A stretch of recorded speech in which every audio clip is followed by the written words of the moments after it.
حضرت اسماء رضی اللہ عنہا سے مروی ہے کہ ایک عورت رسول اللہ صلی اللہ علیہ وآلہ وسلم کے پاس آئی اور کہا، اے اللہ کے رسول، میری ایک بیٹی کی شادی تازہ ہوئی ہے، وہ بیمار ہو گئی ہے اور اس کے بال جھڑ گئے ہیں۔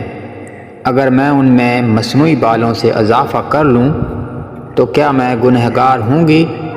آپ صلی اللہ علیہ وآلہ وسلم نے فرمایا، اللہ تعالیٰ نے مصنوعی بال لگانے والی اور لگوانے والی دونوں پر لعنت فرمائی ہے۔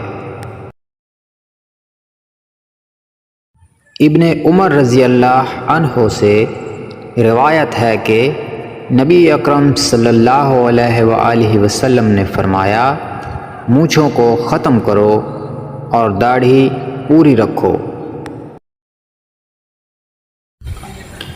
حضرت عبداللہ بن بريدہ رضی اللہ عنہ سے روایت ہے کہ اصحاب نبی صلی اللہ علیہ وآلہ وسلم میں سے ایک صحابی جن کو عبید کہا جاتا تھا نے فرمایا کہ رسول اللہ صلی اللہ علیہ وآلہ وسلم نے زیادہ ناز نخرے سے منع فرمایا ہے۔